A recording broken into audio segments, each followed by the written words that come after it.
This channel does not promote any violent, harmful, or illegal activities. All content provided by this channel is meant for an education purpose only.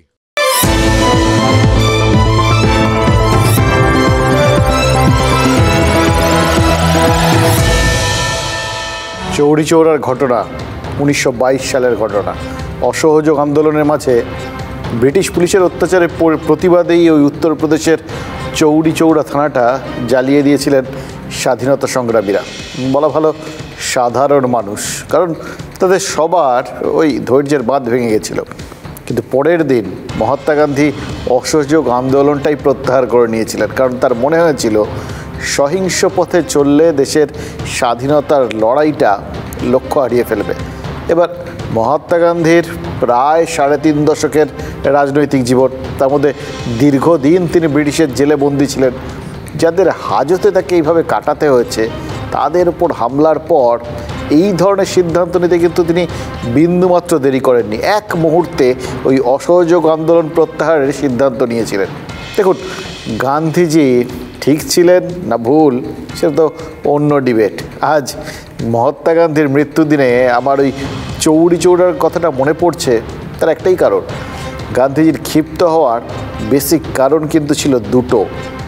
এক, ওই অহিংস আন্দোলন সহিংস হওয়ার ক্ষোভ, আর দুই, যে কোনো পরিস্থিতিতেই আইন রক্ষকরা তাদের কাজটা না করলে, মানে বেসিক ল অ্যান্ড অর্ডার, সাধারণ আইন শৃঙ্খলা ভেঙে দেওয়া হলে সমাজের বেসিক শৃঙ্খলাটা ভেঙে পড়তে পারে। এটা ভবিষ্যতের জন্য ওই শিক্ষাটা লোকের মনের মধ্যে থাকা উচিত, এই ভয় ভীতিটা থাকা উচিত। কারণ কোথাও গিয়ে যদি পুলিশের ওপর এই আস্থাটা কমপ্লিটলি নষ্ট হয়ে যায়, লোকের চিন্তাভাবনা যদি এই খাতে বইতে থাকে, এটা তো রাতারাতি বদলে যাবে না, দেশ স্বাধীন হবে, কিন্তু মনের মধ্যে এই চিন্তাভাবনাটা রয়ে যাবে, আর তাতে আখেরে সাধারণ মানুষেরই ক্ষতি। পুলিশের ওপর থেকে ভয় আর ভক্তি চলে গেলে যে কি হতে পারে, সেটা তো প্রত্যেক দিন আমি, আপনি সবাই নতুন নতুন করে উপলব্ধি করছি, তাই না? যত দিন বাঁচবো ততদিনই যে শিখতে হবে সেটা তো জানি, শিখতে কোনো আপত্তি নেই, কিন্তু নিজে এইভাবে কীভাবে উপহাসের পাত্র করে তুলতে হয় সেটা কিন্তু পুলিশের থেকে আর শিখতে ইচ্ছা করছে না। বিশ্বাস করুন, প্রত্যেক পদে দেখছি, শিখছি, আর মনে হচ্ছে এবার থাক। মানে ঘটনাচক্রে পুলিশ নিজেই ভয় আর ভক্তি হারিয়েছে বলেই বিরোধীরা যেরকম পুলিশকে দলদাস বলে দেখে দিচ্ছেন, তো সেরকমই মমতা বন্দ্যোপাধ্যায় বলতে বাধ্য হচ্ছেন কিছু কিছু পুলিশ আসলে কাজ করে না, তাদের জন্যই যত গণ্ডগোল। মানে পুলিশের হয়েছে না ঘরকা না ঘাটকা অবস্থা। আর একটা ইদানিং প্রবণতা আমি দেখছি, কেউ ইল্লিগাল কাজ করছে এবং পুলিশ সেটা চোখ বুজে দেখছেন। লোকাল থানায় যারা দায়িত্বে আছেন তারা কি করছেন আমি আর বললাম না।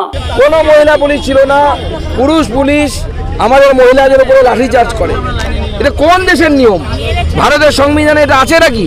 এটা শ্লীলতাহানির পর্যায়ে পড়ে, এসিপির উপর শ্লীলতাহানির কেস হওয়া উচিত। মুখ্যমন্ত্রী পুলিশ মন্ত্রী না হলেও অসুবিধা তো ছিল না। মুখ্যমন্ত্রীর চেয়ারে বসে কিছু বলা মানে তো সেটাই শেষ কথা, সেটাই শিরোধার্য। আর তার উপরে রাজ্যে তৃণমূল দল বা সরকারি বিষয়ে মমতা বন্দ্যোপাধ্যায়ের কথার ওপর তো কোনো কথাই চলে না, তাই না? তাই তার কথা মাথায় নিয়েই উপযুক্ত সময় পুলিশের সঠিক কাজটা না করার কিছু উদাহরণ দেওয়ার লোভ কিন্তু সামলাতে পারছি না, জানেন তো। এই ধরুন 2014 সাল, তখন শুনেছিলাম যে এই সরকারি জমি দখল মুক্ত করতে গিয়ে বাধার মুখে পড়েছিল নিউ আলিপুর থানার পুলিশ।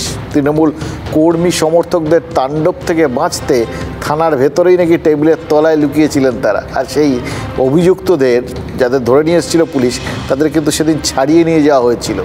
দেখো, জনগণ ভয় এবং ভক্তি না হারালে পুলিশ কি মাথায় ওই ফাইল চাপা দিয়ে টেবিলের তলায় আশ্রয় নিত নাকি? অভিযুক্তদের ছেড়ে দিতে হতো। চাপের মুখে ঘাবড়ে না গিয়ে পুলিশ যদি তখন কাজের কাজটা করতো, তাহলে হয়তো এখন যে উদাহরণটা দিতে চলেছি সেটা দেওয়ার কোনো পরিস্থিতিই তৈরি হতো না, দিতে পারতাম না। এ দেখুন, গত শনিবারের ঘটনা। হাওড়ার উদয়নারায়ণপুর থানায় চড়াও হয়েছিলেন বিজেপি কর্মীরা। সুকান্ত মজুমদার, বঙ্গ বিজেপির যিনি সভাপতি, তার সামনে থানার বোর্ড লাথি মেরে ভেঙে দিতে দেখেছিলাম। আর দেখতে দেখতে মনে হচ্ছিল এই 2024-এ ওই 2014-র ঘটনার প্রতিফলন দেখছি। পার্থক্য শুধু আগের ঘটনায় থানায় চড়াও হয়েছিল তৃণমূল, আর এক্ষেত্রে বিজেপি। কিন্তু খেয়াল করে দেখুন, দুটোই তৃণমূল রাজত্ব।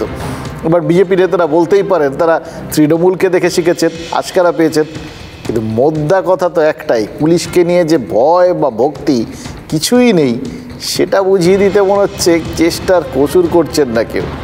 দেখো, এর জন্য নিচের তলার অফিসার বা ওসি ডাউনওয়ার্ড কাউকে দোষ দিয়ে লাভ নেই। 80% অফিসার তারা কাজ করতে চায়, ফ্রি কাজ করতে দিলে। কিন্তু কথা যে তাদের যদি প্রোটেকশন না থাকে, তারাই যদি ধরো সিট দ্বারা বাইরে রেখে চলে আসে, তাদেরই যদি নিজেদের ট্রান্সফার পোস্টিং ঠেকাতে গিয়ে নিজেরা আজকে এই ধরনের, যখন চুরি ডাকাতি হতো, মার্ডার হতো আমাদের সময় চাকরি, তখন তারা কি নাম লিখে যেত নাকি? নাম ঠিকানা লিখে দিয়ে যেত? তখন তো এত মিডিয়া ছিল না, আমরা তো ধরতাম, কনভিকশনও হয়েছে। এখন কাজ করতে না দিলে আর কি করা যাবে?